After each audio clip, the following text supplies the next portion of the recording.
obviously, many of us have gone through things that were bad at the time. They turned out to be good. The question is, did you learn something? Did you learn a principle that you can apply to new situations in the future? So as you were sharing, I'm looking for anybody who can maybe say, this is what going through lots of change in my life has taught me. And this is what I use to help myself and to help other people when things happen. Does anybody have something like that that you could share with the group? I recently went through a divorce, and it would be real easy for me to make the case that it was all his fault. You know, Sure.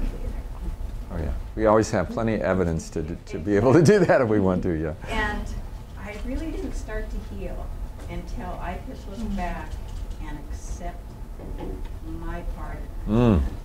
And I had to go all the way back to the beginning to how did I attract this person into my life. Oh wow. And that's when I started to really feel like I was getting better and I was healing and kind of accepting who I was. And now I call it my growth spurt. Yeah. Because it was so important, and now I see it as a blessing. Yeah, yeah. That's interesting. Because, I mean, what I'm thinking as you're telling me that is, it's one thing to go look at an event in the past and to try to reconcile with that event, like the divorce. But you did more than that. You went all the way back, and you kind of looked at it. Because it's interesting how when we're in the situation, we interpret things a certain way. And like, so you're in the marriage, and everything is really great at the very beginning, and then it starts to go south, and this happens and that. And while that's going on, you've got a perception of what's going on. But now, time has passed, and as you go back through and look at it and sort of reframe what was actually happened versus what you thought was happening at the time, and you look at how you acted and what you did, it just, that retrospective is very healing. That's good. That's really good.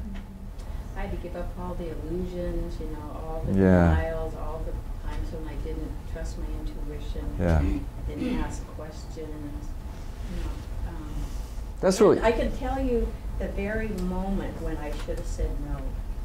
You know, I went back and I went, okay, this is where I made the detour. And if I'd answered differently, then and then I could go. Yeah, so you're getting the lessons now that maybe you didn't get at the time, but it was still a valuable experience because if you ever get in a situation like that, you now... The red flags will go up. You won't let it go like that. Yeah. That's really good.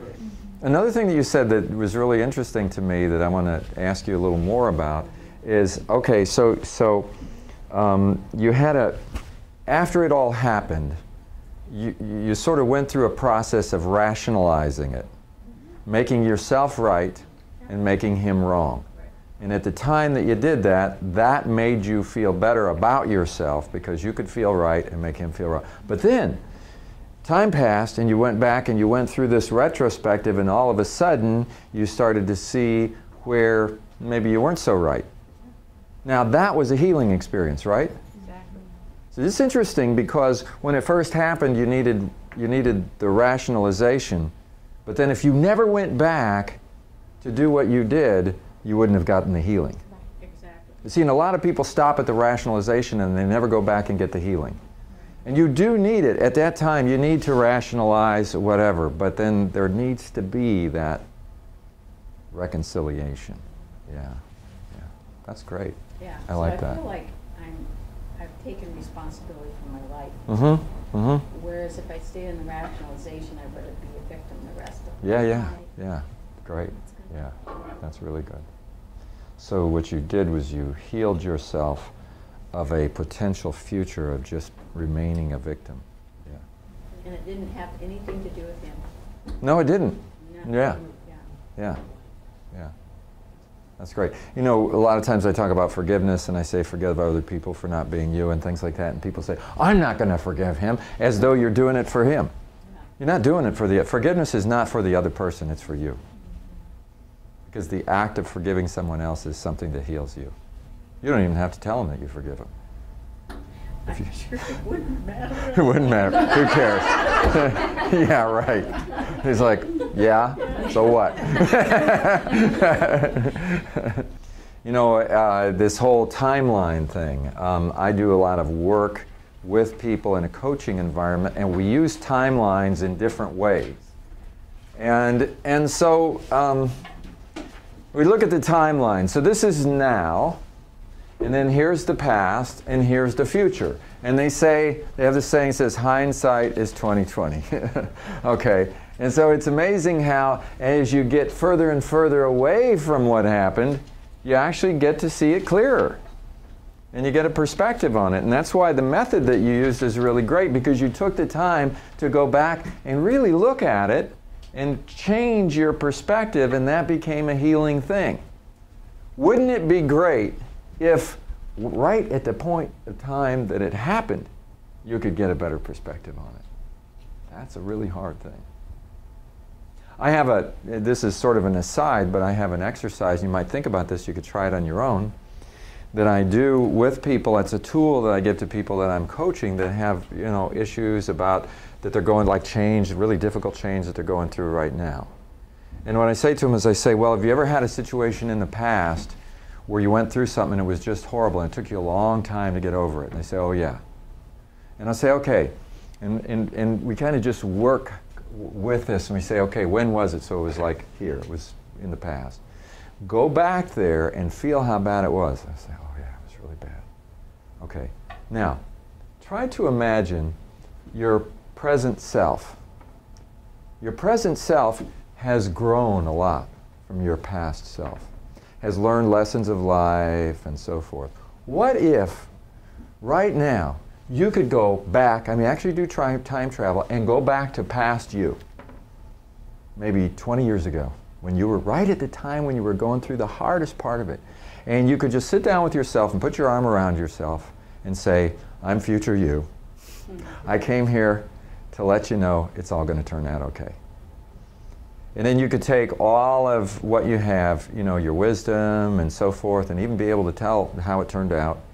And yeah, it was really tough. I remember when I was you and how hard it was, but I just want you to know everything's okay. Wouldn't that be great if you could do that? I wish somebody would invent a way to do this. It would be just really great. I wish that future me could come to me when I'm having a hard time and just let me know that it's going to be okay. Well, here's the thing. I actually use this as an exercise. And sometimes I'll have people, in order to get the healing, just like you were talking about, kind of go through in their mind. Just go back to that time and kind of work with it and go back and reconcile. Look at it in a different way and bring the healing. But the other thing that I do for somebody who's going through something really bad right now, and this is kind of crazy to some people, but it really works if you can get into it, is I'm really having a hard time and I can't reconcile it. I want you to, if you have been in situations in the past and they've gotten better, can you imagine that there's a future you down the road that will have figured this out and learned new lessons? Imagine if that future you could come back to you right now and talk to you. What would she say? And then I say, okay, tonight, get in a dark room, just sit down and do it. It's a simulation. It's not real. But just imagine. You could imagine this because you are future you with respect to past you. You could imagine that. That's easy to imagine because I know who I am right now and I know what I've gone through. I remember what I went through there and I could do this. Well, try this one. Now, it's really great when you have a very wise friend that you trust, who's learned all the lessons and can come and sit down with you and help you through it. You know, you have one of those. It's future you. You go, what are you talking about? You have all the potential to be whoever you will be. All that potential is with you today. You have the potential to see what you're going through in another way, with wisdom and clarity. If hindsight is 20/20, maybe you could try to imagine it's 20 years from now, and you're looking back on what you're going right now. How would it look then? What would that feel like? You know, for people who can work with simulations like this, it's amazing how healing it can be. Because what you related was a simulation. You went back in time. You didn't really go back in time. You did it in your mind, but you have the ability to do time travel in your mind. And what you told us was the experience of doing that was extremely healing for you, and that's real. And when we learn to work with these perspectives, because you know that so many times in the future you were able to do that, it's probably true that you'll be able to do that with what you're going through right now. Now, people who learn how to do this, they've always got that capacity. They get better and better and better at it, and it's just a way of bringing a different perspective to the situation. So I just throw that out to you as a possible thing you might work with.